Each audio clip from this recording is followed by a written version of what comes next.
I, Pallavi Srivastav, on behalf of Jaipuria Institute of Management, Lucknow, heartily welcome you all to the FDP on the Art of Literature Review and Theory Building.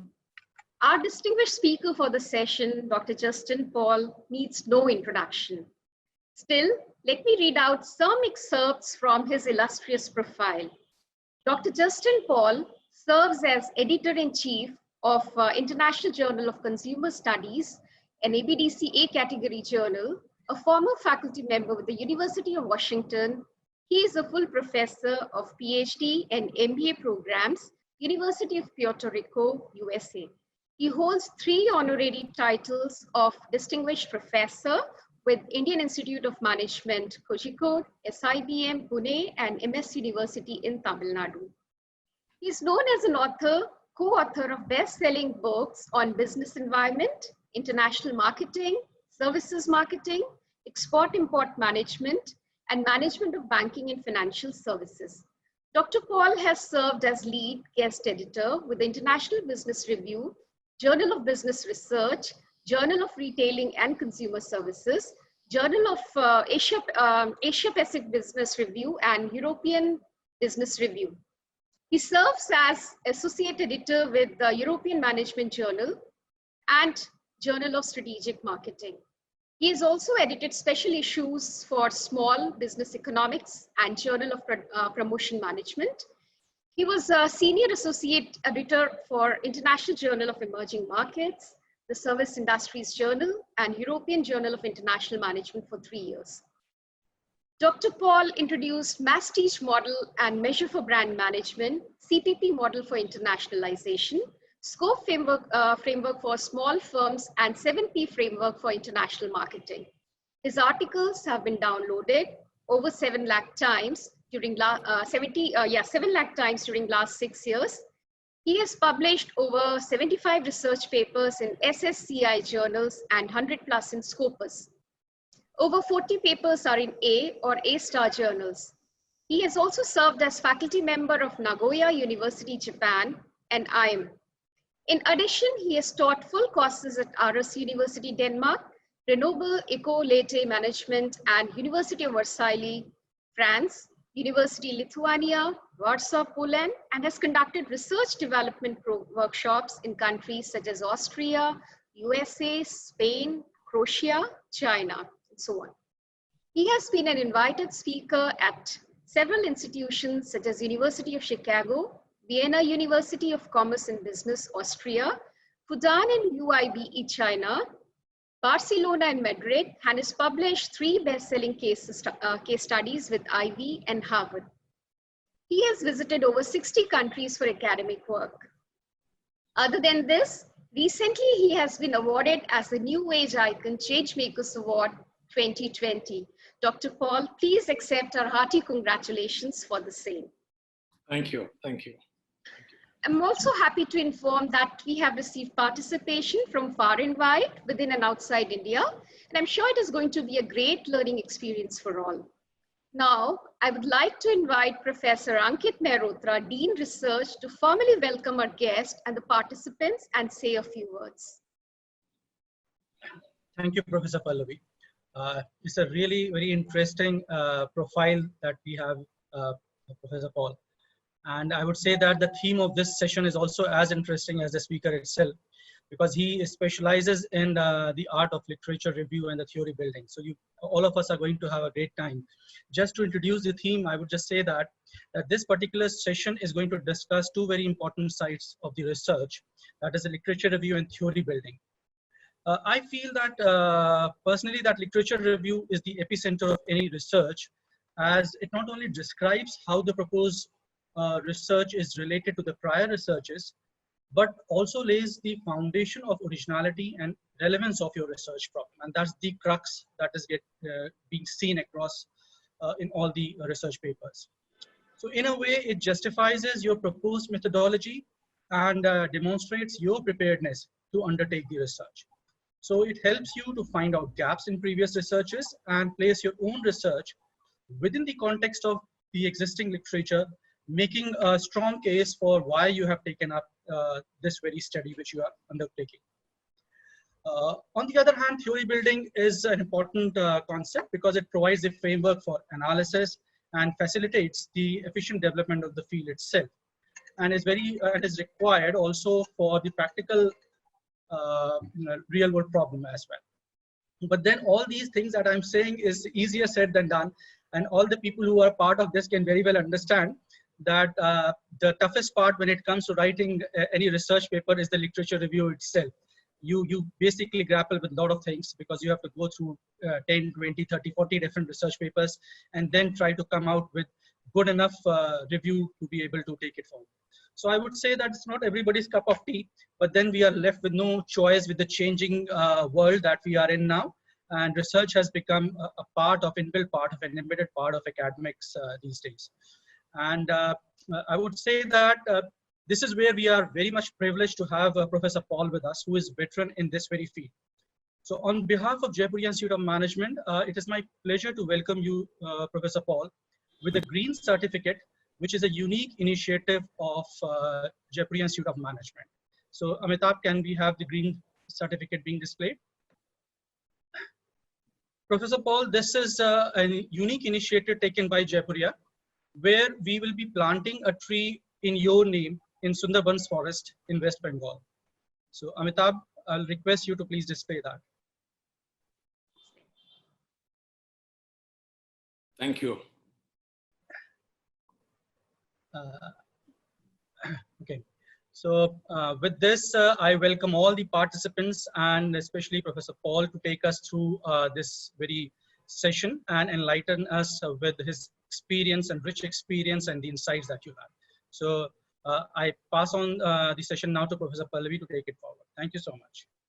Okay. Thank you, Professor Mehrotra. Dear participants, Professor Paul wishes this session to be an interactive one. However, for better audibility, you've been put on mute. In case you wish to ask any question, you may raise your hand or type in the question.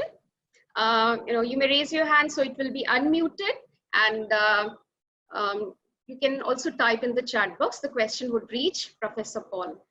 So now I request Professor Paul to initiate the discussion. Thank you. Thank you, Dr. Pallavi and Dr. Ankit and other professors of Jaipuria Institute of Management for inviting me for this session. Webinar has its own constraints. At the same time, we will try our best to deliver some useful and insightful information. I would prefer real workshops and real seminars and real speeches, because those real speeches and real sessions are more effective than webinars. Subject to our constraint, I will try to deliver my best, because in a real seminar, you can use sample specimen reading material. People can come read and prepare and discuss and interact and do some exercise, and that's more powerful and effective in terms of dissemination of knowledge. However, we all have constraints. We all teach these days online. So I would try to request you to get in touch with me during the session or after the session, in case if some points are not very clear to you, because your level would be different. Participants in this, I see 114 people attending this session today. And participants level, some of them would be having a lot of knowledge in this field, some of them may be beginners. So depending upon your level, so your understanding can be at a different pace or different rhythm. So I have two sets of PowerPoint slides. The first set of PowerPoint slides deal with literature review in general, some thumb rules and protocols of literature review. Then I would talk about how to develop theoretical models or theories. Developing theory or developing theoretical models is not easy from an average academician's point of view, or it is not expected from a PhD student. So, but on the other hand, in case if you have ideas and if you have genuine interest to develop theory or theoretical models, that is likely to get accepted in academia, because academia always prefers theories and theoretical models. So that's my second part of today's session. So it is actually very difficult to do both in 1.5 hours, because I normally conduct literature review as a half a day or 2 hours workshop as a real workshop, and theory building is another 1 or 1.5 hour session exclusively on that. Then only it becomes effective. But today I'm trying to do both in a short time of 80 minutes or so. So I would skip some of the aspects of dimension that I think are very easy, but I would focus, or I would try to discuss some dimensions that I think would be more important and critical in developing literature review papers or theory development papers. And I would be very happy to answer your question, whatever it may be, subject to time constraint, either during the seminar. Otherwise, after the seminar, you can get in touch with me by email or LinkedIn or whatever you prefer. I'm going to share my first set of screen. And then towards the end of my first set of PowerPoint file, you can feel free to ask me the questions, or in between also you can send the question to the organizers by way of chatting, and they can ask me a question. Feel free to do that. So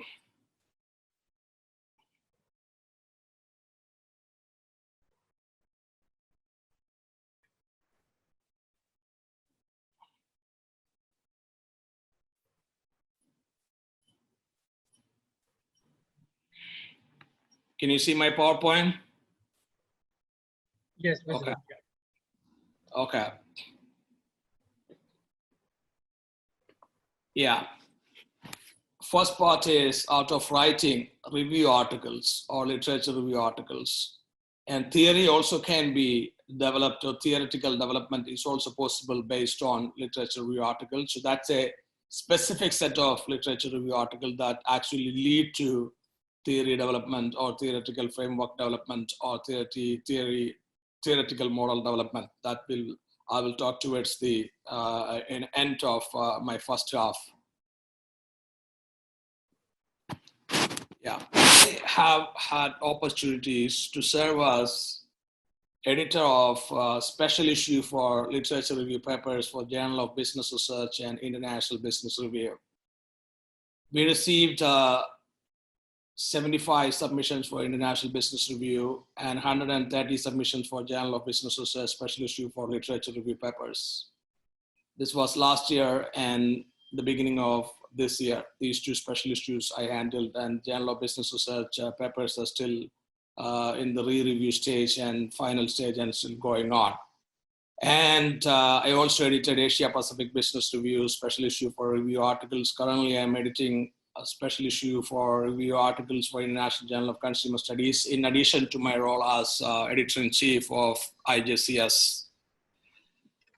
And I have also published more than a dozen literature review articles during last 7 or 8 years. And the very basic and fundamental question that I would like to present to you today is, why review articles? Because traditionally everyone does empirical research, some kind of econometric analysis, or some kind of data analysis using structural equation modeling or SPSS or AMOS and so on. The basic and the most important point that you have to keep in mind is, a subject advances when studies are designed in a way that adds value based on the findings of prior studies. Literature review or a theory development piece or theory development article help you to advance a subject or advance a field of research. You need to contribute towards advancement of a field of research. That is what is the contribution from literature review is expected. And this can be done analyzing the findings of prior studies. What prior studies have been found and what is the research gap? What kind of research can be done in future with reference to theories, methods, and constructs, and so on. In fact, Classic literature review articles get a lot of citations, hundreds of citations, thousands of citations. For example, International Journal of Management Review, IIMK, has a very high impact factor just because it is a journal dedicated only for literature review. There is no other secret of success behind the high impact factor of International Journal of Management Reviews. This is a journal from British Academy of Management that publishes only literature review, IIMK. Journal of Economic Literature in Economics, they publish mainly literature reviews. And I have to go quickly because so the organizers asked me to combine literature review and theory today, both in 1.5 hours time. The purpose of review article is to provide new ideas and directions in order to help future researchers to undertake novel research, instead of doing recycled type of research. This is very important. Many people do recycled type of research, a replete, redundant, the same thing, old wine in new bottle. This is what this research is all about. That is not what this research is supposed to be. Research should be towards new ideas and new directions. It is like companies, companies in real life, they have to launch new products. The same way researchers, their task is to develop new ideas and new models and new theories and contribute towards the practice of such things. The purpose of a review article is to provide new ideas. Review article should lead to provide new ideas. If a review article doesn't provide new ideas, it is going to be useless. Topic selection, so here, I would suggest if you want to develop a literature review article, select a topic where there is no recent review article published in recent years. If there is another literature review article published on the same topic, please do not select that topic. Look at this on Google Scholar before you decide what topic to be reviewed. Before you decide to write a review article, make sure that there are no recent reviews on the same topic. It's very important. Otherwise, many times journals will reject your paper just because there is another review article, a very recent review article on the same topic. I tell you an example. In International Journal of Consumer Studies, we received 3 review articles on social media influencer marketing in the same month. Last month, we received 3 literature review articles on influencer marketing, social media influencer marketing. A journal cannot publish three review articles on the same topic, not only a journal. If there is a review article on the same topic, journals are not supposed to publish the same thing again and again. Even if it is published in another journal, journal editors and reviewers are supposed to look at whether there is same thing available recently in any other journal, because these days everything is online, so you can easily figure it out. And editors and reviewers do not want to consider reviews on the same topic when there is another comprehensive review is available. Some example. There are several review articles on social entrepreneurship. There are 6 recent reviews. So there is no scope. Service recovery, there are reviews. International franchising, there is a classic review. Such topic should be avoided. Method or methodology of developing a classic literature review article. When you develop a literature review article, you have to keep in mind journal selection criteria. This is very important and critical. If you do not have any journal selection criteria, your article is likely to be rejected, either by the editor or by reviewers. Sometimes paper goes to reviewers, those who are not very competent, because many competent reviewers decline the invitation to review because they are selfish. In case if that happens, you are lucky. Otherwise, if it goes to competent reviewers and competent editors, those who have time, sometimes editors don't have enough time, because editor job, even though editors have a lot of power and discretion, it takes a lot of time. So editors are always busy. So editors sometimes don't have enough time to read everything. So they rely upon reviewers many times. So journal selection criteria is very important.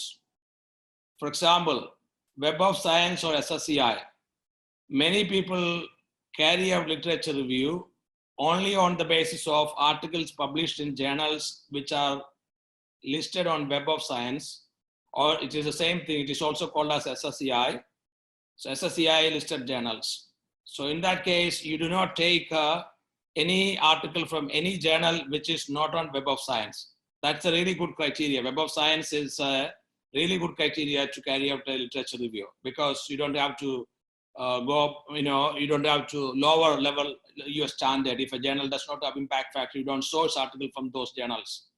Because if a journal does not have impact factor, that means that journal is not of minimum required quality. And sometimes some researchers have carried out, like I have written a review article with my former PhD students. In that we used the journal selection criteria. We selected articles from journals which has minimum impact factor 1. That means we ignored all the journals which does not have impact factor 1 when we sourced the articles. That was our inclusion exclusion criteria. Or in other words, I can say journal selection criteria. I have also come across some researchers using criteria UKABS 2 and above. And there are also some classic review articles published just based on articles from journals which are ranked as UKABS 3 and above. That means only premier journals, because to get a UKABS 3 level ranking, journal has to be a premier journal. So in that case, if you do that UKABS 3 and above, you might face a problem if you submit, in case if you don't get an acceptance of your paper in a UKABS 3 and above journal, and if you submit to UKABS 2 or 1 level journal, they might say that your article is only based on UKABS 3 and above, so you should submit or you should publish only in 3 and above journal. That can be a handicap, that can be a challenge in case if your article does not have required quality to be published in UKABS 3 and above. So, but in case if you get a minimum number of articles from UKABS 3 and above level journals, it is okay to do that way. So, but if you don't get minimum number of articles to be referred or to be included in your reference list from UKABS 3 and above, you can lower level, you can lower down, or you can come down to some criteria like ABS 2 and above. So you need to have some criteria. And a research paper I received from Sydney, Australia as an editor was based on ABDC A and A star. So they did not include articles from journals which are ranked as B or C in ABDC. They only included A and A star in ABDC. That was also criteria. And we also come across some review articles, those who take all articles from journals which are on Scopus. Scopus journals means much more journals. For example, if Web of Science journal, if Web of Science or SSCI journals in business, for example, if you say journals in business and economics listed on Web of Science, maybe 500, but Scopus means Web of Science plus lot of local journals, which means Scopus in business, Scopus has more than 2,000 journals in Scopus in business, which include journals of all IIMs in India, which includes journals like Global Business Review, which include journals like Vision, journals like, at least 20 Indian journals are on Scopus, but none of them are on SSCI, because none of those 20 Scopus journals from India, they do not have an impact factor. Okay, so that's why I said Scopus is like an ocean. Web of Science is like a lake. So a lake gets extended like an ocean. So that is Scopus. So selecting articles from all Scopus journal is a challenge. And I would discourage you to do that. If you want to develop a theory or if you want to develop a literature review, just focus on Web of Science journals. Don't take anything beyond Web of Science. This is my advice, or this is my suggestion, because you will have tough time and you will end up spending a lot of time to search all articles from Scopus. Just stick to Web of Science, that's enough.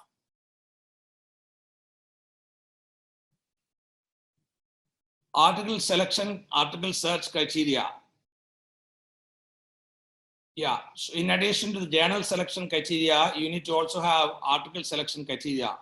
Some people make mistakes here because you need to have keywords, you have to use keywords, and you need to have some criteria. Some people use the criteria like once you decide keywords, you have 5 keywords or 6 keywords or 7 keywords. Using those keywords, you download articles. Once you download articles, you will ideally look at the article or article title or abstract, and you will try to match the keywords in those article or abstracts. This is a common process. And this is sometimes you can even decide inclusion exclusion criteria based on this keyword. So many times many people do that they will select articles in case if the keywords are in the either in the title or in the abstract or in the keywords of the article. So, or in second category, even if any of your keywords are in the article text or abstract, you can still choose them. But if you use the second criteria, you will get hundreds of articles. So you have to narrow down to hardcore articles that has focus on your topic. So you have to use subjective as well as objective criteria to decide your exclusion criteria. Once you follow number 1 and number 2, journal selection criteria and article selection criteria. And if I share my experience, out of 72 submissions I received as editor of special issue for review articles for International Business Review, 20 did not have journal selection criteria. 20 plus did not have journal selection criteria, because a lot of articles are developed by PhD students, and PhD supervisors just add their name. They don't have enough time to read and correct and fix everything. So many submissions come that way. So this is a challenge. And PhD students, sometimes they don't have enough experience and exposure to develop review articles. So professors have to really involve with them like a dedicated professor, dedicated supervisor with determination. In case if an article has to come out to a global standard level article. Otherwise, article will be only of state standard or district standard or maximum national level standard. So that is not what is expected in a global standard journal.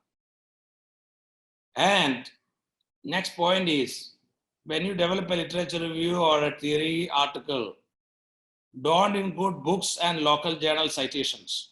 Many people cite from Spanish, people cite from local language Spanish journals. Latin American people cite from local language Latin American journals. Indian people cite from local Indian journals like Vigalpa or Metamorphosis or Vision or those kind of journals. Don't cite from those kind of journals in case if your plan is to publish in international, truly international, global or journals of global standards. So this is my suggestion, because those editors and those reviewers do not know what is Paradigm, which is an Indian journal. So what is Vision? They do not know those kind of journals. So they would discount, or they would think that your references are from substandard journals and they would not consider your paper. So you have to, your citations should be from Web of Science journals. That is very important, because editors and reviewers are aware of Web of Science journal, but they are not aware of local journals. Yeah, some classic examples of literature review articles. Maastricht Marketing, a review and research agenda. International Franchising, a review and research agenda. So here in this 3 title, what you see, and this is my suggestion, based on experience as an author of 12 or 13 review articles, plus as an editor of several hundreds of review articles I have handled till date, I would suggest you to use a short title highlighting the word review, and your title also should reflect research agenda, because the reason why you write a literature review article is to set research agenda for future. So research agenda should be at least 20 or 25% of your review article. If you do not set research agenda in your review article, that review article is not going to serve the purpose, because the purpose of review article is to provide new ideas and new directions for research. So it should lead to future research agenda. Otherwise, it would not make sense. You don't need a limitation section in a review article, but your goal is future research agenda. That is why in this titles you see research agenda. Otherwise, you can write directions for future research. Directions for future research and research agenda is the same thing. Sample size and time period. I would recommend you to have at least 40 articles to be reviewed. If you do not have 40 hardcore articles in a specific field, don't select that specific field or that specific topic for your literature review. So minimum 40, and it can go up to 500 depending upon the topic. Like I have published literature review with 40 or 42 articles. I have also published literature review with 500 articles. So if you select a relatively new topic, you may not have enough articles. For example, I developed a literature review with Ajay Kumar and Anand Unithan from IIM Puerto. In that, we have only 42 articles on mass-teach marketing. That is, the mass-teach marketing is a relatively new concept. So there are not many papers in that area. So we got only 42 papers. So we did that and we published in Journal of Business Research. And, but we have also published, or I have also published review with 500 articles in a literature review. So, but if you don't have 40, then it is likely to be rejected, no doubt. And next point is time period of publication to be included. Your literature review should be based on at least minimum 10 years time period. If your review article doesn't cover 10-year publications, your review article would be considered as a substandard article. So it can go up to 50 years. Some journals, like in case if you cover the last 30 years of research in a specific field, last 40 years of research in a specific field. So my advice is, if you select last 25 years or last 40 years of research in a specific field, select only premier journals. If you increase the number of years of your review period, then you can source article only from premier journal. But if you select only last 10 years, you can have all Web of Science journals.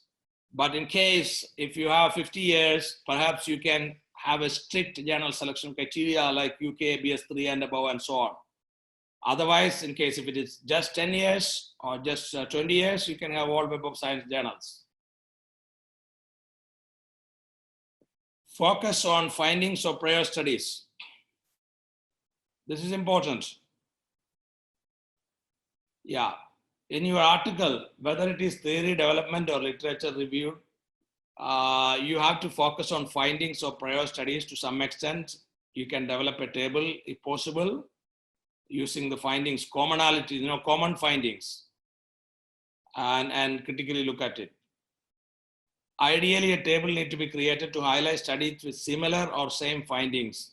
You can call it as pooling the findings or pooling the studies. Research gaps and directions for future research. Yeah, so here you can think about providing directions for future research using a framework like TMCC, ADO, or TCCM frameworks.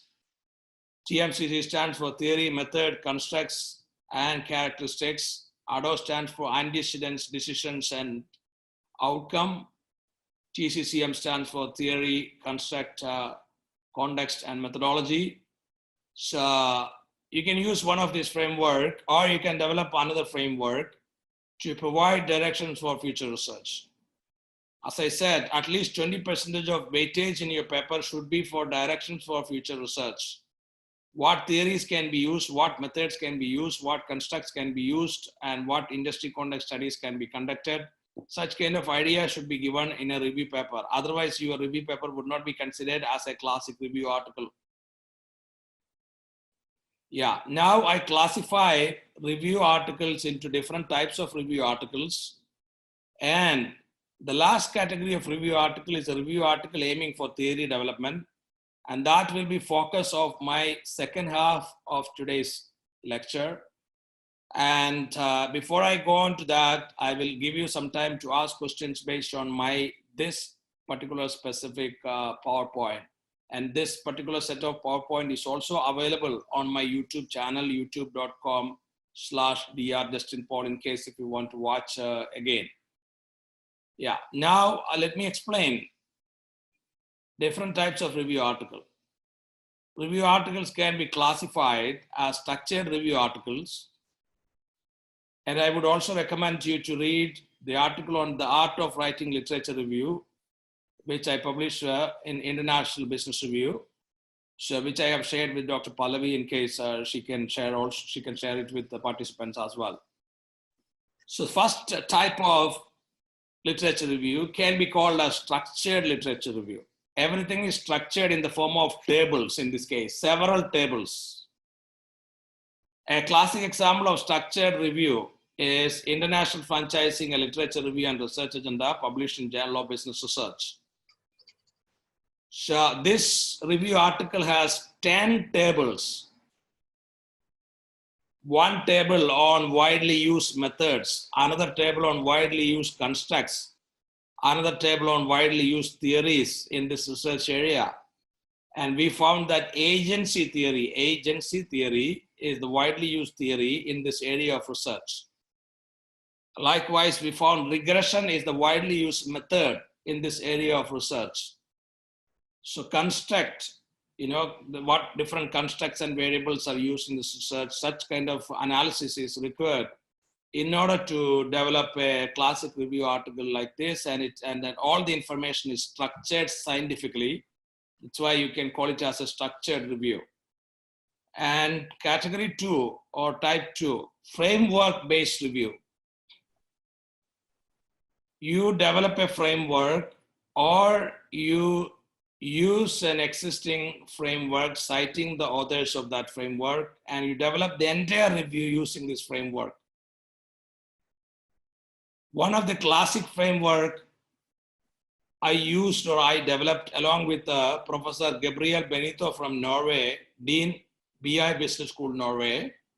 Actually, he was instrumental in training me in developing this framework, and he is much more senior to me, and he is very well experienced in this field. He is co-editor-in-chief of Global Strategy Journal these days, Global Strategy Journal of Strategic Management Society.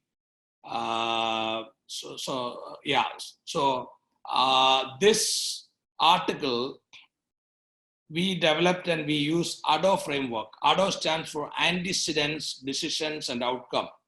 The entire article is developed using ADO framework from paragraph 1 to the end of paragraph. And this is a review article on outward foreign direct investment from emerging country. And this article is one of the most downloaded article, and it has 7,000 downloads just from ResearchGate, and it has 83 citations within 1.5 years.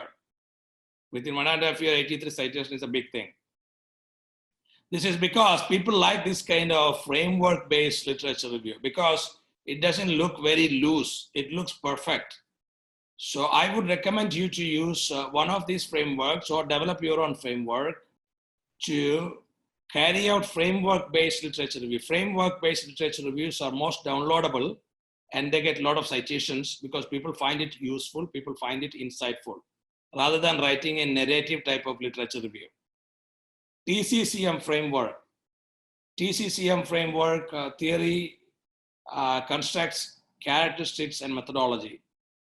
I developed this as a proper framework and used it in our International Marketing Review article with Alexander Rosado. So TCCM framework. After that, a lot of people have used TCCM framework. After we use this in International Marketing Review article, there are a couple of articles in other journals also using TCCM framework. But if you use any of this framework, acknowledge the authors, those who have developed this framework in your paper. In another review article in Journal of World Business, I have come across 6W framework. So this is also very useful framework, 5W, 6W. W framework simply stands for what, who and where, why, and such things. W framework is more like a bibliometric review. The next type of review article is theory-based review. Here, you are not using a thematic review. You are not using a theme. You are not developing a theme-based review. So traditional literature reviews are theme-based, but here what you do is you develop a review article based on a theory. For example, self-determination theory, SDT is a theory. So a review article can be developed looking at role of SDT, self-determination theory, in marketing science, or role of self-determination theory in human resources, and so on. So a very classic, most downloaded review article is available with the title Role of Self-Determination Theory in Marketing Science, a review and research agenda in European Management Journal. Likewise, there are some review articles available on institutional theory in international business, theory of planned behavior in entrepreneurship, agency theory in franchising. Such theory-based reviews are also worth doing. SLR narrative type. Narrative reviews are also available. For example, Coop and Gassman has a narrative SLR in Journal of Management. So narrative type means few tables. And this is more like a plain vanilla descriptive write-up, like a literature review chapter in PhD thesis. So, yeah. Bibliometric reviews type 5. Type 5 review, bibliometric review. There are free softwares like Viewer to carry out bibliometric review. So, but sometimes, many times what I find is that authors, when they carry out bibliometric review, so it doesn't, such papers, it looks nice with some figures and tables, but it doesn't actually generate much insightful information when you carry out bibliometric review. Some bibliometric papers come out to be well, but some of them do not come out to be well. So a classic review paper, bibliometric review, what I have come across is about open innovation published in Journal of Product Innovation Management. Randhwa et al. Are the authors. So that is a classic bibliometric review. But many times bibliometric reviews are getting rejected from journals because it just generates some automatic output from the software, and some of those software of Viewer are not really classic because some of those table that is generated by software is not really useful. For example, country of the authors, university of the authors, those kind of information is not very useful in my view. So this is a different type of literature review. I personally do not do bibliometric reviews because in my opinion, bibliometric reviews less useful and less insightful compared to other type of reviews. Because it does not include analysis of widely used methods, analysis of constructs, analysis of country or industry context. This is the limitation of bibliometric review. Meta-analytical review is another type of review. Meta-analysis. A classic meta-analysis article is published in Journal of Academy of Marketing Science, which I would recommend. It is by Nolan Mathers, The Effectiveness of Celebrity Endorsement, a meta-analysis. And meta softwares are also available like Stata, Metaphor, and so on, can be also used to carry out this. And type 7, this is the type of article that I'm going to talk about in my second half of my session, today's session. Yeah, so this can be called as review with theoretical model, or review with theoretical model, or review aiming for theory development, or in other words, you can say review with testable propositions. And there are two journals. One is Academy of Management Review. Second one is Academy of Marketing Science Review, AMS Review and AMR. They publish only this type of articles. Sure, because they are positioned as theory development journals, AMS Review and AMR. And they only like this type of article. They only publish this type of articles, which means your literature review should lead to some type of theory development or some type of theoretical model contribution. And if you cannot develop a proper theory, at least they would expect you to develop theoretical propositions which can be used as hypotheses by future researchers. But in the first piece of development, you are not developing hypotheses, but later others can develop hypothesis based on your proposition. But you develop a position in your paper, and others use your proposition as their hypothesis in their studies. That's the goal of this type of papers. I have a theory development piece which I would like to cite here is toward a 7P framework for international marketing. So this is something, this came out as an attempt to develop a theory or theoretical model. So I would explain this to a bit later and after taking up your questions based on what I have presented now. But I would like to repeat again, all articles in Academy of Management Review and IMS Review falls in this category, review focusing on theory development. Type 7, you can see the title here. They normally include development of theoretical propositions which can be tested as hypotheses in future studies. I would like to highlight that fact. Yeah, so I have more slides, but I have time constraints, so I would be happy to answer some questions right now, and then I would go on to my second part, focusing on theory.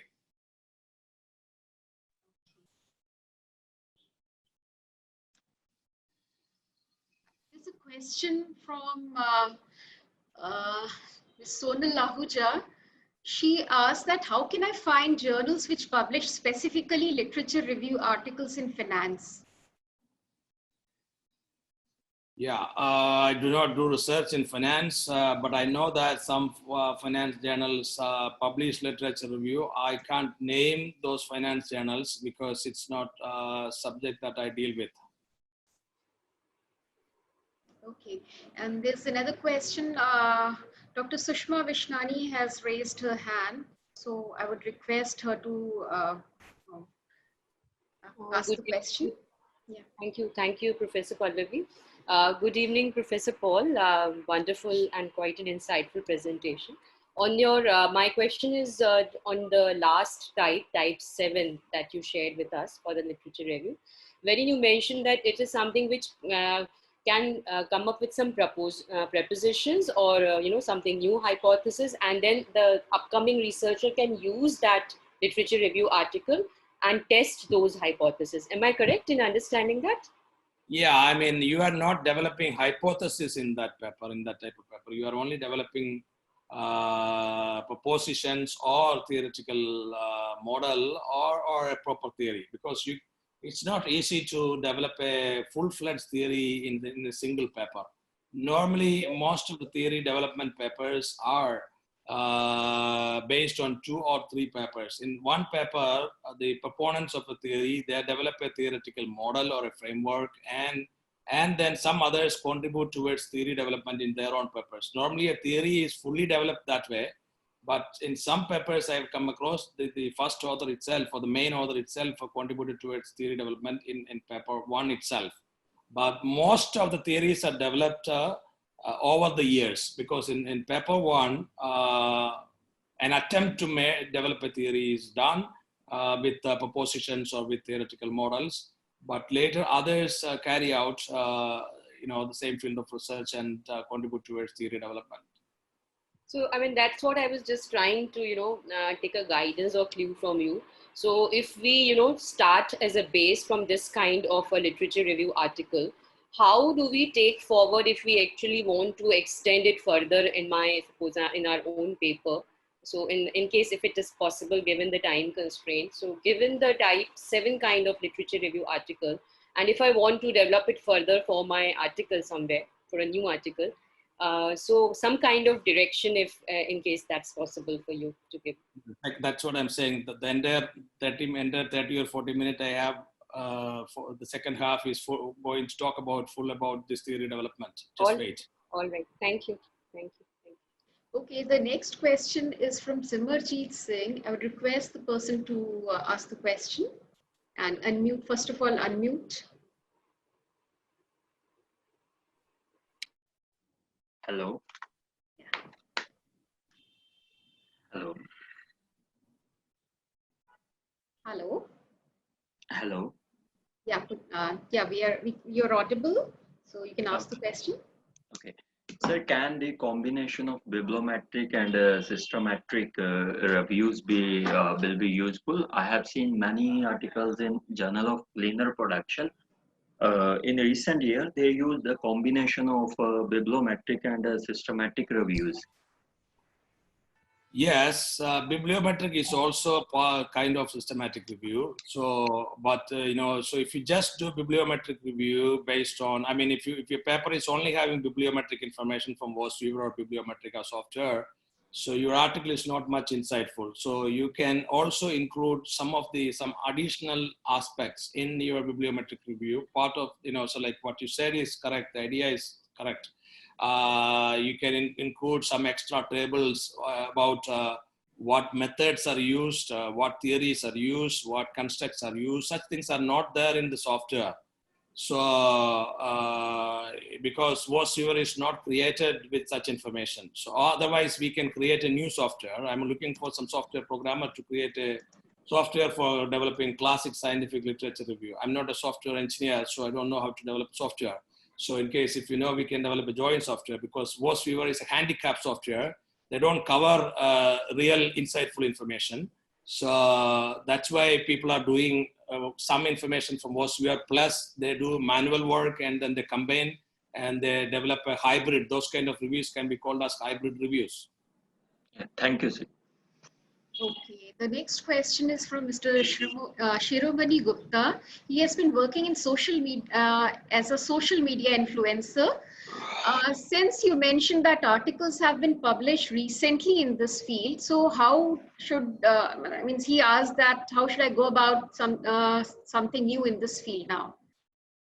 So Yeah, articles have already been published. Yeah, so it is not published. I said 3 review articles, like the IJCS received 3 review articles on influencer marketing, on 3 literature review on influencer marketing, same month, because we launched a special issue for review articles. So 3 review articles on the same topic. So this is, so there is no scope for writing a review article on the same topic. You need to have a different topic, but you can do an empirical paper on the same topic in a different context.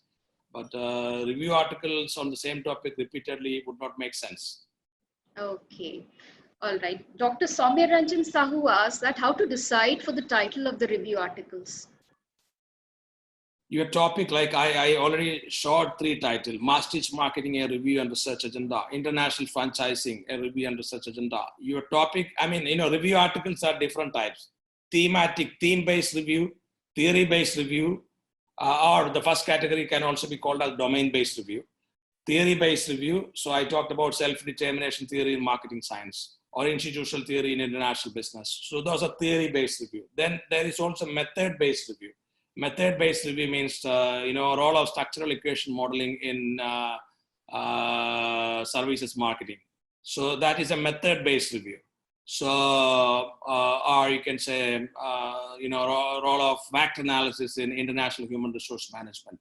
So those are method-based review. Then comes bibliometric review. Then comes meta-analytical review. All these are part of the broad family called literature review. Okay.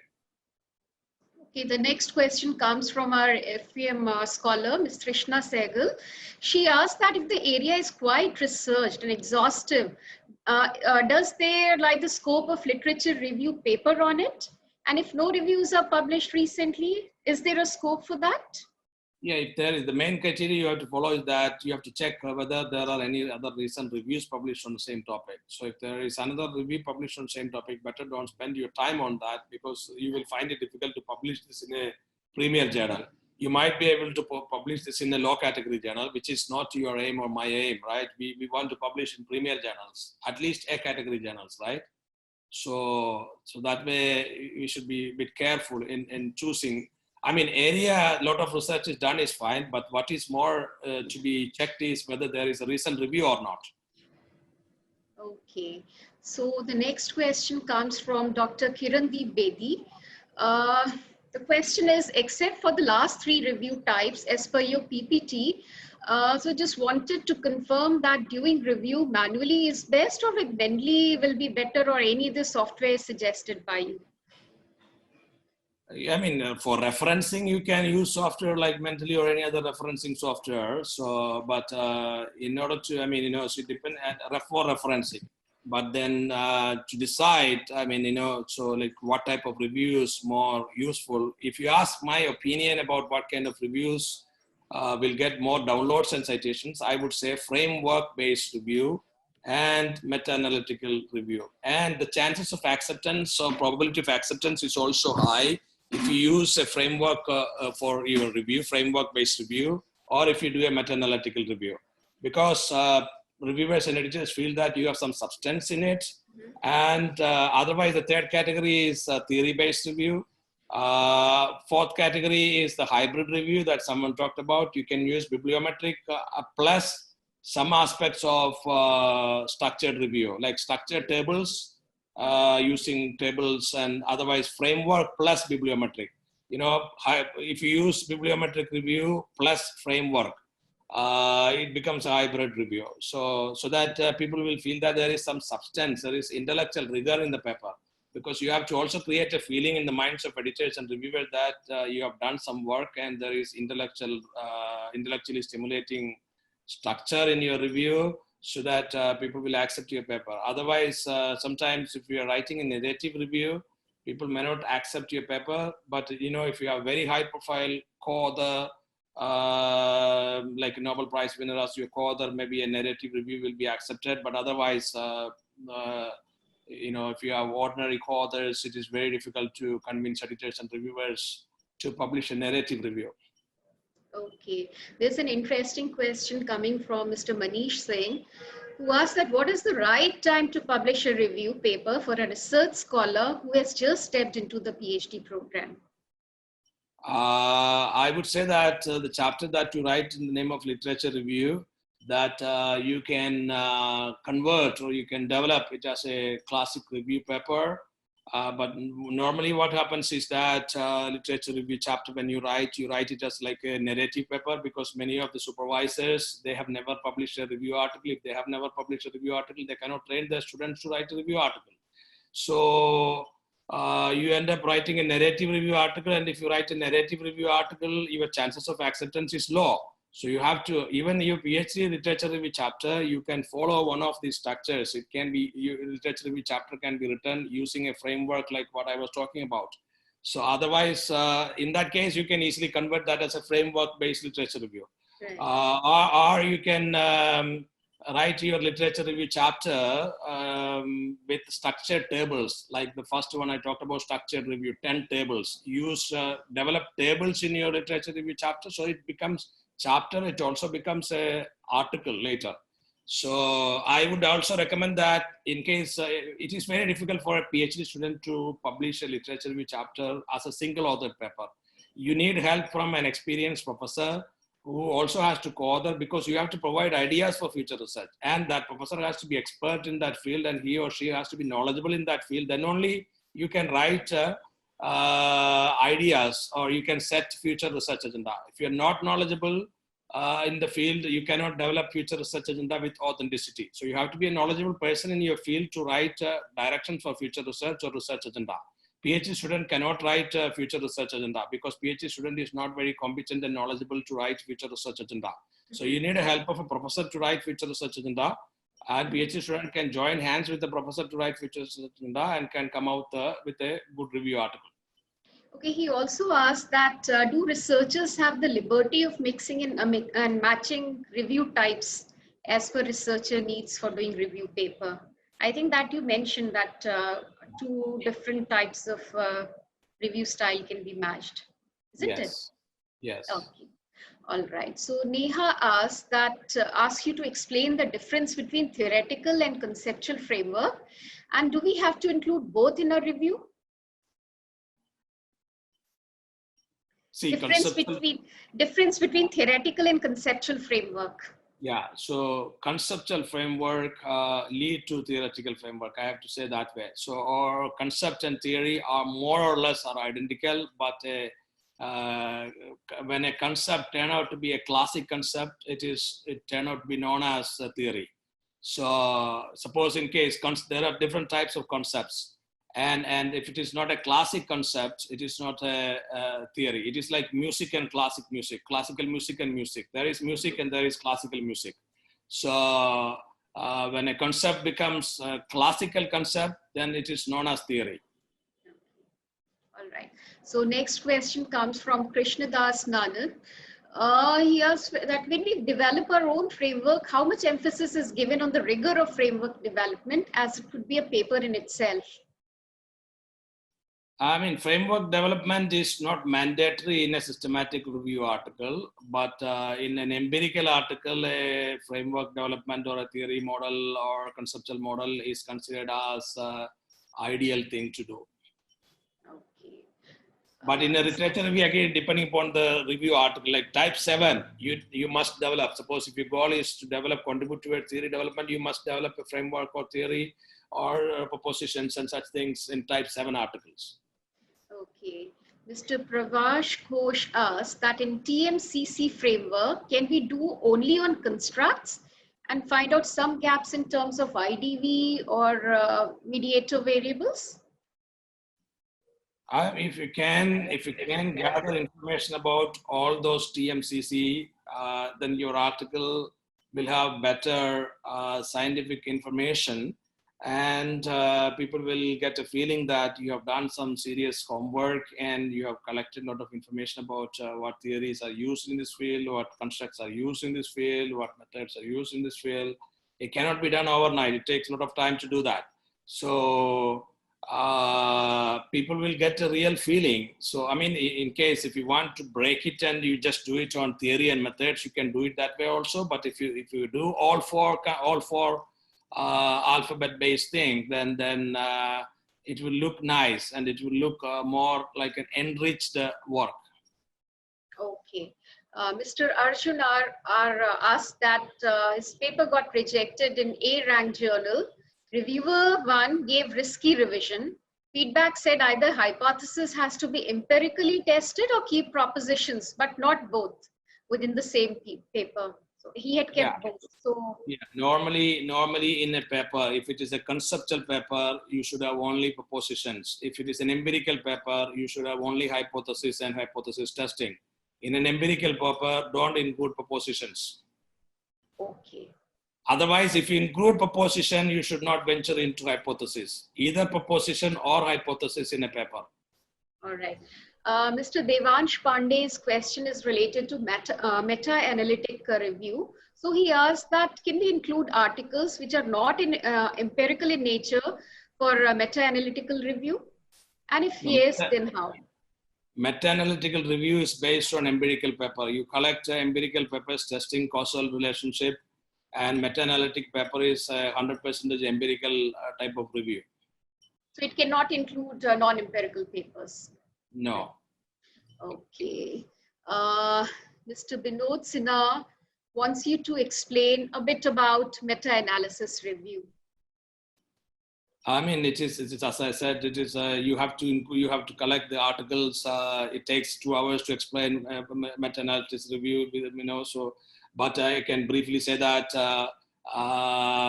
you have to collect article testing a particular relationship. So one example I showed you in my slide is effect of celebrity endorsement on purchase intention. So in that case, you collect articles testing the effect of celebrity endorsement on purchase intention. Only those articles, testing that particular relationship, you collect those articles and then you find out commonalities and you find out, similarities or commonalities, pool findings, and meta-analysis lead to that kind of output. So it's a type of review, but it's a different type of review. Okay. Another question is related to the difference between propositions and hypothesis. Yeah, as I said, propositions are normally included in conceptual or theory development papers. And the reason why we develop a proposition is that these proposition can be used as hypothesis as it is in future studies by anybody. And if you develop this proposition should be developed as theoretically grounded proposition or testable proposition. Ideally, this proposition should be testable as hypothesis in future studies, either by you or somebody else. So, yeah, so you have to keep in mind that. So, the main reason to develop proposition is to encourage others to use this proposition as their hypothesis in their studies. Okay. So that they will cite your paper and they will cite your proposition as hypothesis, and they will cite your paper, you get citations, and if you get a lot of citations, you might get Nobel Prize one day, you never know. Okay, so the next question is related to the software Biblioshiny in systematic literature reviews. Yeah, what's the question? So can we use softwares in systematic literature review, and how good is it? This is a software, you're talking about a software which you can use for bibliometric review. So yeah, Biblioshiny is a software, so bibliometric review can be conducted using different software, WAS, Viewer, Bibliometrica, Biblioshiny and all. So this is useful to do a bibliometric review. And the meta-analysis can be carried out using Stata software, R software, Metaphor software, and so on. So these are different softwares, and bibliometric review and meta-analytical review are primarily software-based. Okay. All right. The next question is about the difference in constructs and variables, which sometimes baffles the PhD scholars. It's more or less like the same, So it's like some people say, I have eyeglass, eyeglass. In America, this is known as eyeglass. When I was in India, so I never used the word eyeglass. I used to use some other words like specs or something like that. So if you say specs for these eyeglasses in America, so they don't understand what is this, So it's the same. I mean, it's more or less constructs and variables are very similar. It's the same thing in a way, Okay.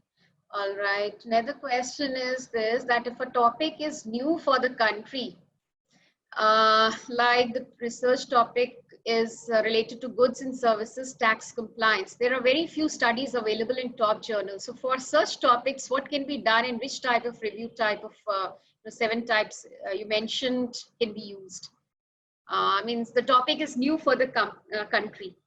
Yeah, review article should be global in nature and scope. It should not be one country specific topic. If it is a one country specific topic, journals are not interested. Then the journals would say you submit to Vikalpa.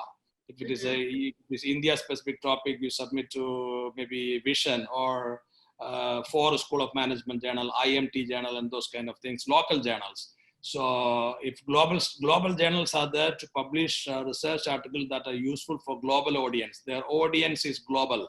So they are not interested in publishing something that is useful for audience from one country. So keep in mind, this is very important. That is the reason why they talk about theory, because a theory means generalizations. So I have that information in my next set of slides. Maybe I can go ahead with next set of slide, and then in case we have questions, we can entertain after my next set of slides. Is it good enough? There are many questions, but I think you have limited time. So would you like to answer those questions or carry on with your second part? I mean, in case if you want me to cover second part, then I have to go with the second part. It's up to you. I think you should start with the second part. We'll take the questions later if time permits. Okay. So share my screen again. Sure. Thank you.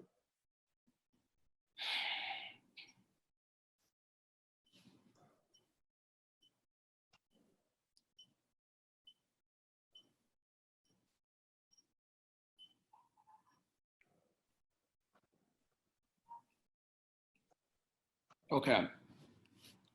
So in this second part of my lecture, I will cover how to develop theoretical models and frameworks. Let me begin with the statement on Journal of Business Research. Journal of Business Research website and Journal of Business Research rejection letters, normally desk rejection letters. They have this information. To be published in Journal of Business Research, a manuscript must significantly advance theory, provide generalizable empirical research, or provide new models or methods. Yeah, so this simply means a manuscript must significantly advance theory. It's very important. Or provide generalizable research. Theory is based on generalization, or generalization lead to theory. So this is because, and this is the same model or same goal almost all premier journals follow, because they're catered to global audience. Their interest is to cater to global audience, and they want readers from different countries rather than having readers from just one country. So they need generalizable research. They need theory for that reason. Okay. So having said that, let's look at what is meant by theory development. Proposing a theoretical model and developing a theoretical model. What is the difference? Are they different? I repeat, you can say, I propose a theoretical model. On the other hand, you can also say, I develop this as a theoretical model. Is there any difference? I would say that proposing a theoretical model is like proposing a girl to get married. Developing a theoretical model is like getting married. Or in other words, I can also put it this way. When you propose a theory or theoretical model, you are actually not testing it. You are only contributing towards the development of this particular theory or model, partly. You're not doing it fully. But in the second category, when you say you're developing a theory or theoretical model, you are actually testing it, and you are actually implementing it by way of showing that this is a testable theory.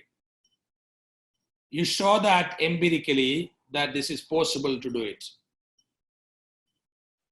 I'll tell you an example, my own example. Myself, along with Dr. Eric Maas from University of North Texas, now he's in Nashville, we developed a model. Actually, it's a framework, but it has power to turn out to be a theory. So we developed this as a theoretical framework titled Toward a 7P Framework for International Marketing. But we did not use data to show that how it works in a real field.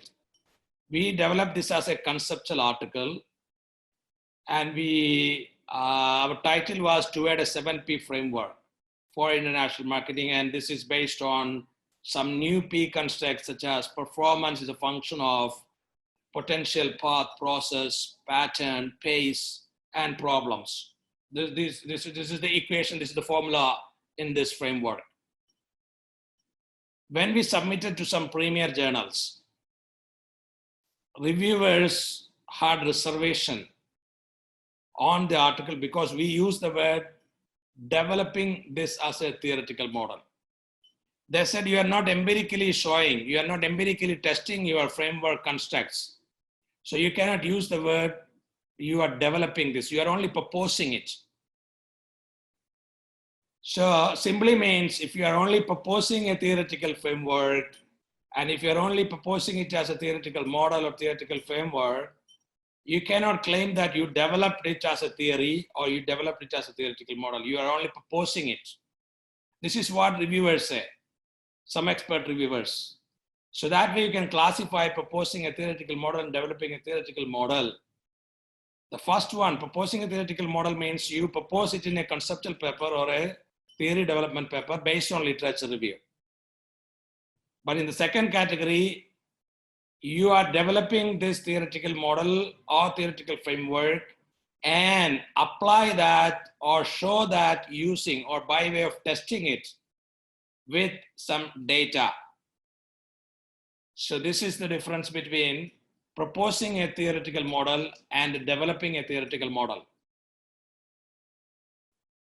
Or in other words, you can also say proposing a theory or developing a theoretical model. Like I have shared an article today with Dr. Pallavi, maybe she can share with you. This is called dynamic capability framework, dynamic capability theory. These days it is known as dynamic capability theory. But when it was originally proposed by David Teese in Strategic Management Journal, it was proposed as a literature review conceptual article, or whatever you call it as literature review or a conceptual article. Type 7 of my presentation, type 7 article in Strategic Management Journal. So I have shared that article. So he does not test that. He only proposed dynamic capability framework as a theoretical framework. The same way I did it with Dr. Eric, 7P framework for international marketing. We only proposed it as a theoretical framework, but we did not test it in the original paper. So yeah, theory development and proposing. Positing without testing can only be called as proposing a new theoretical model or a new theoretical framework. Example, Academy of Management review article. None of those articles test newly developed theoretical model or newly developed theoretical framework.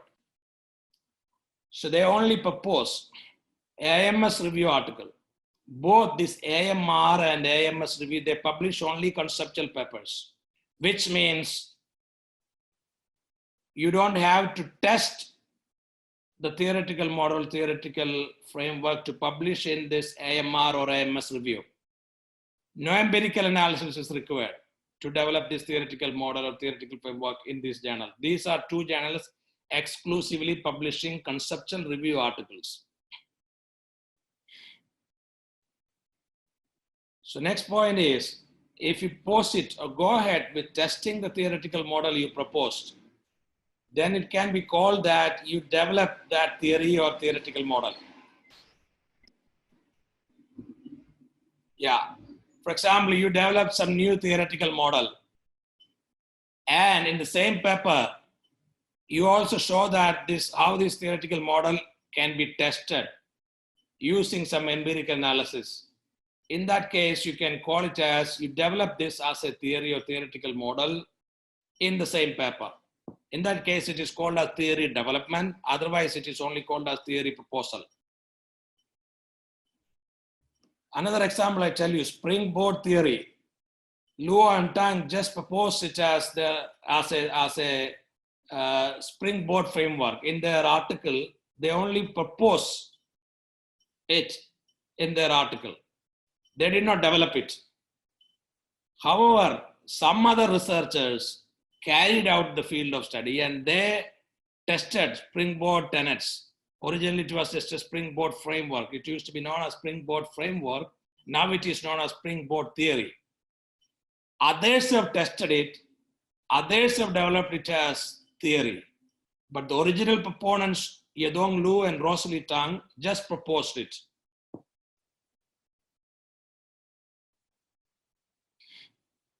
Now I talk about theoretical propositions in detail. In the articles aiming for theory development, it is good to include some propositions based on the pool findings of prior studies or based on examples. These propositions should be ideally testable as hypotheses by others in their research. I already talked about this. Classic theories. And if you are interested in developing classic theories, I would recommend you to read some of these theory proposal or theory development pieces. First one is Theory of Planned Behavior by Atchison. It's a widely used theory. A lot of people use this. Thousands of studies on this. 2, agency theory. 3, transaction cost theory, institutional theory, network theory, self-determination theory. These are classic theories. There is technology adoption model, TAM model, theory of recent action, prospect theory. So the number of theories, there are several theories. So you can read the original paper in which these are developed in case if you want to develop or propose a new theory or a theoretical model. Yeah. I would also recommend you to read these articles. One of these articles I have shared with Dr. Srivastava, so you can get it from here. So this is 7P framework, to add a 7P framework for international marketing. So these are our original P construct. These are not the Philip Kotler's P construct. These are different P constructs. And like when I developed this, I was not having much experience of theory development as an author. I had read theories, but it is difficult to develop a theory if you don't have much experience when you try to do this first time or second time or third time. So you might have handicapped because when you do PhD, you're not getting trained actually to develop theoretical models or theoretical framework. Yeah, so and another one I have come across is a global partnership model for global outsourcing, another theoretical model development framework. And I have also developed another theoretical model for mass-reach marketing. That was 2015 work, 2015 mass-reach marketing redefined and mapped. That was the title. So in that article, I have several propositions as well. So these are theoretical models. All the 3 articles that I have listed in particular slide, they are only proposing theoretical models. They are only proposing theoretical framework. They are not testing theoretical model or theoretical framework in the same paper, but others can use it to test, or others have already tested these things in some other studies. So that is how then it turned out to be known as theory. And it actually takes about 5 to 10 years for a theoretical model or a theoretical framework to be known as a classic theory. Because academia moves very slowly, because many academicians, including PhD scholars and our own professors, our own dear and near professors, they are not spending their time, or they are not getting time to read papers published during last 2 or 3 years. They still carry on with papers published 10 or 20 years ago. So the knowledge is not really new. So we all need to have time for doing research based on last 2 or 3 years of work. That is important. Yeah, so okay, so this is, I think my slides got disconnected. So yeah, something happened. I think I clicked by mistake. So I have to open this again, okay. Okay, so now I'm back. Okay. Uppsala model is another theory. Uppsala model, when it was originally proposed or developed in 1977, it was known as a model, but now it is known as Uppsala theory actually. This was in 1977. Swedish economists developed this based on the information, based on the data from 3 Swedish companies' internationalization process. And those proponents, Johansson and Wahlén, show that there is a generalized theoretical pattern based on the study of 3 Swedish companies' internationalization. They analyzed the internationalization process of 3 Swedish companies. They tried to examine whether there is any generalized theoretical pattern. And they found that all the firms gradually internationalized. All the firms gradually internationalized. That was their main finding. They were not very quick to internationalize. They were slow to internationalize gradually. And they also found that they internationalized to market with less psychic distance. And then they developed this as a generalizable model, and it was called as Uppsala model because these proponents are from Uppsala University, but this model or this theory is also known as gradual internationalization model or internationalization process theory. It is based on 3 Swedish companies. Yeah, this is another model which I developed with one of my colleagues, Dr. Rosarito Sanchez, and we named this as CPP model. And see, this maybe after 5 or 10 years, this will be called as CPP theory when many people use this in their research studies. CPP model was published 1.5 years ago, last year, 2019. And CPP stands for Conservative, Predictable, and Pacemaker Firms and Markets. This one was developed based on the generalized insight derived using data from information technology companies from Puerto Rico. So this one was because this one is not a pure conceptual paper. I believe I have shared this paper also with Dr. Srivastava. So this one is developed in a very, very similar structure of Uppsala model. I talked about Uppsala model. We followed Uppsala model structure and we developed CPP model aligned with Uppsala model structure. We used information technology companies. We looked at how they internationalized. We looked at whether they are generating revenue from global market, substantial revenue from global market or local market, and so on. And we also classified the markets into 3 types of market. Conservative market means local market, one country. They ignore global market opportunities. They only generate revenue, substantial revenue from one country. Predictable market means regionally integrated markets or markets without legal restrictions. Pacemaker market means truly global markets. And we classified companies using this and we developed this as a generalizable model. But this has potential to be known as theory in 5 or 10 years of time. Maastricht model for brand management. This is one of my main contribution. So originally I read an article in Harvard Business Review. And in 2015, 2014, 2013, I started thinking about how to develop a theory based on this, how to develop a model based on this. And my first article was published in 2015. At that time, 2013 and 2014, I was an ordinary researcher and I did not have much idea about how to develop a theory or theoretical model. So, but I managed to publish first article in Marketing Intelligence and Planning, and I had developed some propositions and those kind of things. And then 2019, I published this with the title Maastricht Model and Measure for Brand Management. This article has a lot of downloads and citations these days. And original article was developed based on the story of Louis Vuitton in foreign market like Japan. I used to live in Japan, so this was based on Louis Vuitton story in Japan, the first 2015 article. 2019 article is having some data. It is not purely conceptual model, so it is a database conceptual model. So likewise, 2018, I developed another article titled Toward a Maastricht Theory for Marketing. So now there is Maastricht model for marketing, Maastricht theory for marketing. So this is the Maastricht theory or Maastricht model has turned out to be a new theory now.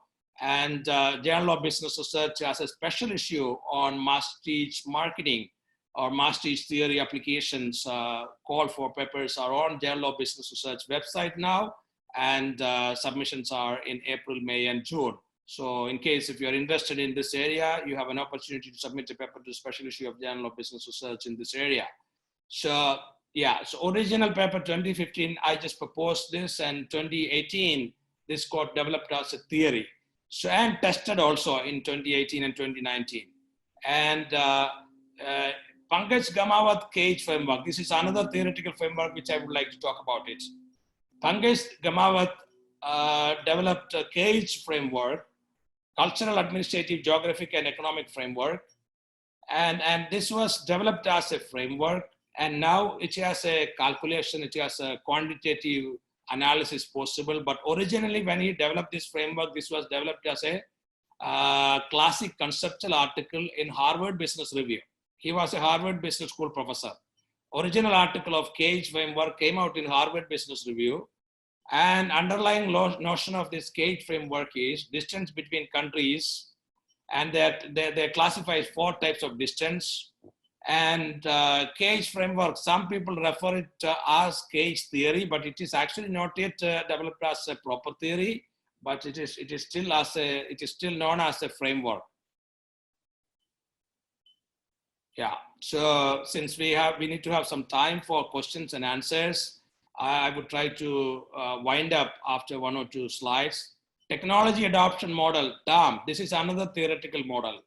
TAM, many people use TAM in information technology research. Many people use TAM in research dealing with technology in all fields. It need not be information technology, mobile technology, and so many research papers with this TAM model. It has become a popular theoretical lens in several papers. These days, some people call it as theory, but it remains as a model, technology adoption model. So, yeah, whether this can be TAM can be called as theory or not is a debatable question, but it is a theoretical lens. No doubt it is a classic theoretical lens. Springboard theory stories. Actually, the business management field still does not have enough classic theories. Many people use the same theory and apply the tenets of same theory repeatedly. So that is why any new theory that is being developed is likely to get good downloads and good citations. For example, I tell you the story of Springboard framework. Springboard framework, which is known as Springboard theory these days, it was developed as a framework in an editorial article. Some editors developed this as a framework. But since this subject area business management does not have enough required number of theories, people started to use this and people developed it as a theory later. So, but originally it was an editorial article. It was not a refereed peer-reviewed article.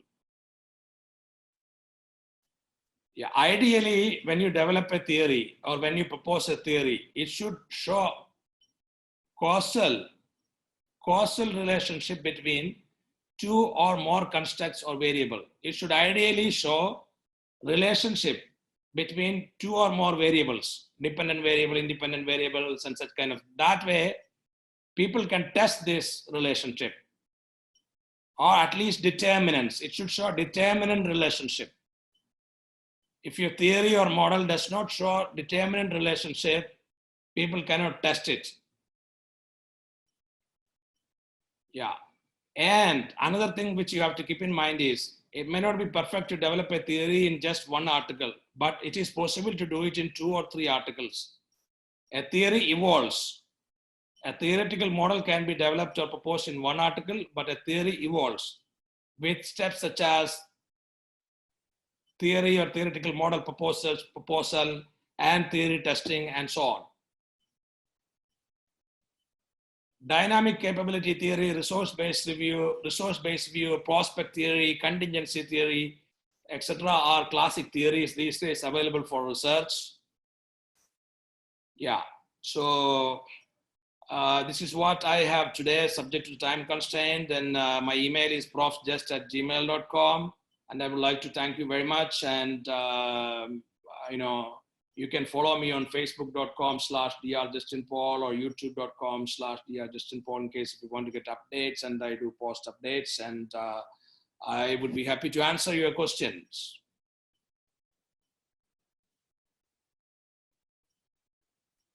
Can't hear you.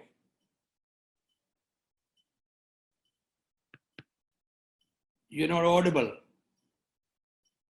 On mute.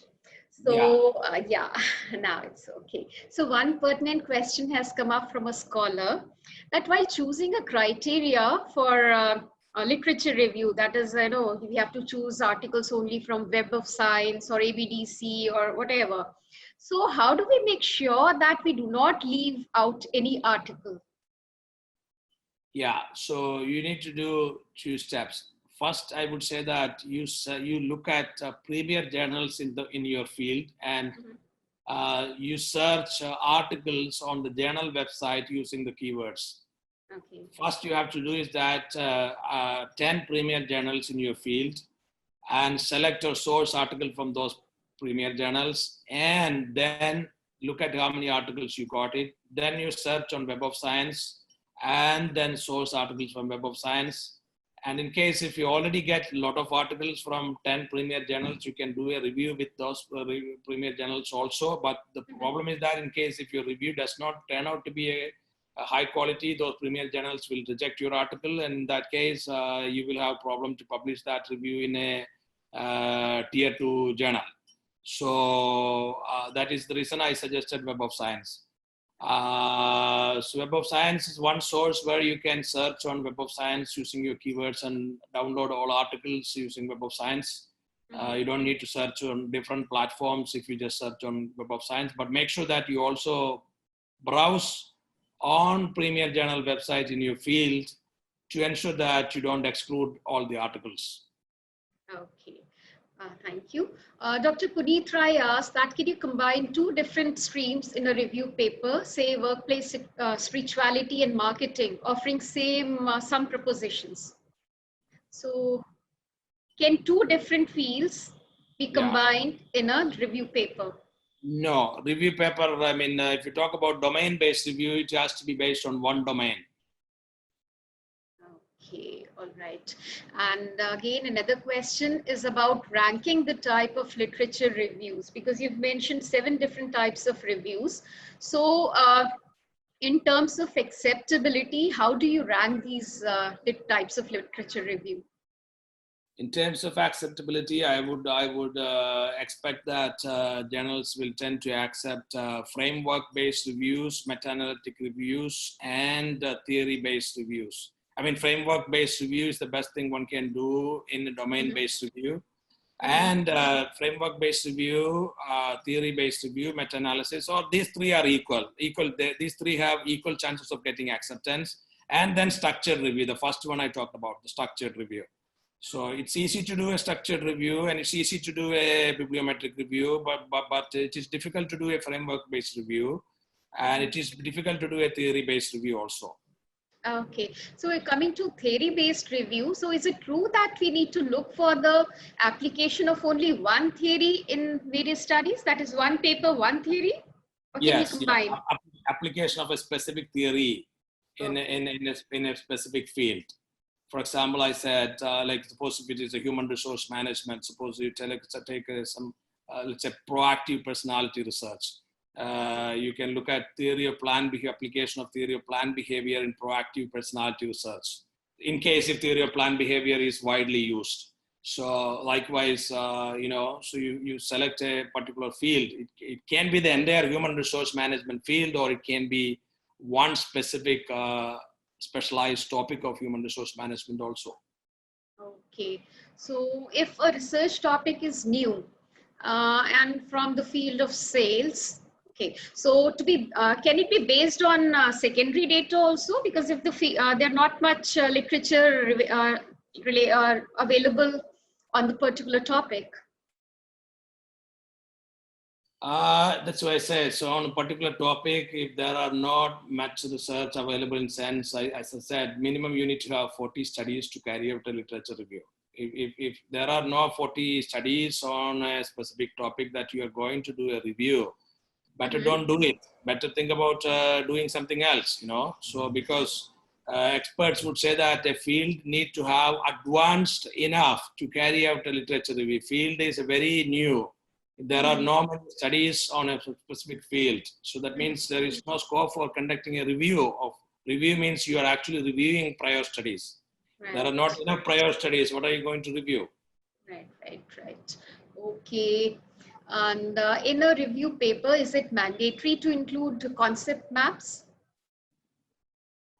It need not be, but ideally you should have some very useful tables and 1 or 2 figures. Map can be okay, but it is not mandatory. But 1 or 2 figures always help in any research paper. Okay, for a meta-analytic paper, what is the minimum number of paper required?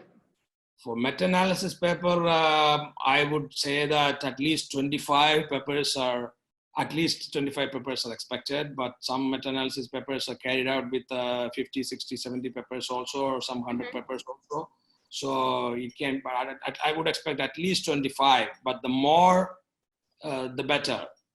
Okay, and I've heard that for meta-analytic reviews, you need to use some kind of software. Is it true? Yes, it is a software-based review. Okay, all right. All right. So I think, yeah, while writing thesis, can one combine two or more theories together to develop the model? Yes, you can do that also. For example, people have combined theory of planned behavior and theory of recent action. People have combined technology adoption model and DOI theory, diffusion of innovation theory. TAM combined with DOI theory and TRA combined with theory of planned behavior. I have come across studies, people combining it. If you combine it without, if you combine it scientifically, it's fine. Okay. One question asks you to share a story from your experience earlier in career, which is related to rejection or a failure. So this might motivate new researchers. Yes, rejection is part and parcel of academics because most of the journals have 5 to 10% acceptance rate. I can tell you, International Journal of Consumer Studies, their current acceptance rate is just 6%. Journal of Business Research, current acceptance rate is 6% or 5.5%. So, especially this year, the number of submissions have gone up. In my life, I say early career, my life, so I have received lots of rejections. Almost average number of rejections per paper used to be 15. And nowadays it has come down to if I submit a paper, still the average number of rejection is 4 to 5, depending upon the quality of the paper. But so I have published, let's say 100 plus corpus papers and 80 or 85 SSCI papers. And in that, to get those papers, 100 plus papers, I have received at least 1,500 or 1,600 rejections, at least. Mm-hmm. So 15 times rejections are the average rejections per paper. So nowadays I'm not facing that much rejections, but I used to have that many rejections in the 10 years ago, or when I was early career researcher. So this is part of life, and you have to take it as a take it in good spirit and keep working, because that is the reason some of the top schools are rewarding remuneration with the faculty. IIMs, top IIMs are giving, at least 5 IIMs are giving very attractive remuneration for faculty to publish in A category ABDC journals or A-star category journals. These days, I think it's something like 10 lakh Indian rupees for an ABDC A category journals in at least half a dozen IIMs. This is because they cannot. It's not easy to publish overnight, and so so they encourage that way. Okay. We still have a lot, many questions, but I think we are exceeding time. So should I take more questions? I mean, would you be ready to take more questions? Should we end it here? Yeah, it's up to you. I mean, I can answer a few more questions in case if you think some questions are important. There are many. Okay, one question is from FPM Scholar in Jaipuria, Jaipur. So the topic of thesis is related to consumer behavior in green marketing in restaurant industry in Rajasthan, and theory of planned behavior is used. So the question is, should I do research on specific segment of green marketing, or I can take all the criteria of green marketing in restaurants like organic food or water resources overall study? This is a difficult question to answer just by listening to the question, because unless and until I go through the paper or at least abstract, it would not make sense to answer specifically just by listening one sentence question. Okay, so all right. So I think we should come to the end. I should conclude this session, and I would say that that was really an insightful session for all of us. And I think, and I really believe, I'm sure that we all have lots of takeaways from this session. And I would like to say that we as an institute, Jaipuria Institute of Management, we also have very attractive incentive schemes, and sometimes maybe better than many of the IIMs. So we are also getting a good incentive for publishing in reputed journals, A star, and the categories. So that is really quite motivating for us as faculty here. And as this session comes to an end, on behalf of Jaipuria Institute of Management, I extend my gratitude to Professor Paul for taking out his time for us from his extremely hectic schedule. I heartily acknowledge the same. And our director, Dr. Kavita Pathak, who could not be present here with us because of some pre-commitments, she has also extended her thanks to you, Professor Paul. And we look forward to your next session sometime in December, as we have discussed. And we also extend you an invitation to visit our institute in your next visit to India when things get normal, better. And the success of this webinar depends a lot on the enthusiastic participation from academicians and researchers. So dear participants, we are thankful for your interest shown in the event and for joining us today. Your questions were very interesting, and they kept the session into, they gave a momentum to the session. And heartfelt thanks and gratitude to our director, Dr. Kavita Pathak, and Dean Research, Dr. Ankit Mehrotra, for their unflinching support in organizing this session. And it is motivating to see the presence of Mr. Prasoon Tripathi, VP HR at Jaipuria Group. I thank him for his motivating presence. Thank you, dear colleagues and FPM scholars from our campus and sister campuses, for your gracious presence in the session. Last but not the least, the IT and backend support extended by Mr. Amitabh Ghosh, Manager IT, and Ms. Herline Kaur, Research Officer, is much appreciated. Thank you all once again. For those interested in finance and qualitative studies, we have an upcoming webinar on Monday, the 28th of September. If you're interested, you can ping me. Details would be sent.